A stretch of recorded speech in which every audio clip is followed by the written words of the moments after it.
Right, well, see this. So you leave and then you come back because ultimately this is home. Last year, Sapphire left North Carolina for a seaside town in South Africa's Western Cape. Now, she says her 3 children spend more time outdoors, health insurance is affordable, and she prefers the schools.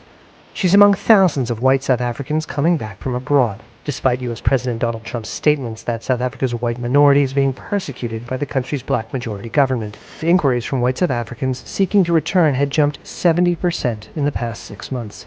We have also asked these people why they're coming back, and we got a lot of different reasons. The obvious ones would be whether family, friends, the vibe in South Africa, but also things like costs of living and living standards are considered to be very high in South Africa. For Naomi and her husband, Danny, they're happy with their choice. Some of the metrics that we use to decide like whether or not this is our permanent place is education, cost of living, how much we're enjoying the place. And so far, that's ticking all the boxes.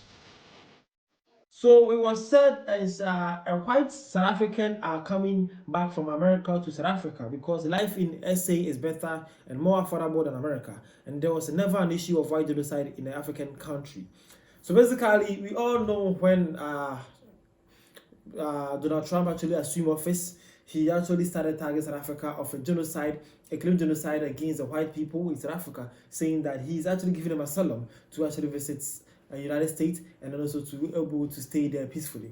Well, this, should I say, white Afrikaner actually decided to visit back South Africa, saying that it's about time she actually come back home to enjoy the weather, the people, the culture, the livelihood, and also to remember his back days where he grew up too, and also enjoy his country or his birth country.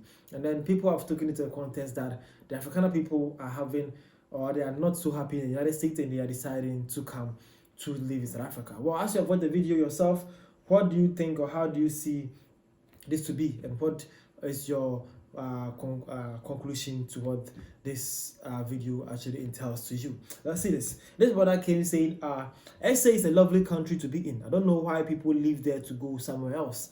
Well, this South African is actually saying that South Africa is actually a beautiful place to stay. So why are people even live in that country? But so is there white genocide or not? Let the truth come out from them. Someone is actually saying that, well, you people are returning back to South Africa, right? So let us ask you this question. Is there a white genocide in South Africa or not? An Afrikaner watching this, or anyone from South Africa watching this, is there a white genocide in South Africa or not? Again, man says, well, the South Africans know this well. You will never find them making noise about living. Now, here is the thing. Poor South Africans are also not queuing to leave South Africa. Only you, those who don't know how to be South African, and end up in traps for a better grass elsewhere. Okay, man says that the only genocide that's happened is the high rate of crime. Unfortunately, the government doesn't seem to have any ideas on how to deal with it. Well, that's so true. South Africa is having one of the serious crime rates in the whole wide world, and it needs to be, or it needs an agent think about an agent solution for that matter. And beautiful point here, man says that South Africans coming back from home to South Africa vibe, not genocide. So that's a strong something here. All colors, whether you are white, whether you are colored, whether you are black, we are all one people and one nation and one continent and one humanity. Together we defend Africa, we defend humanity, and humanity will always win. The name is Vadashi. Thank you for your time. See you guys around for African Things. Thank you.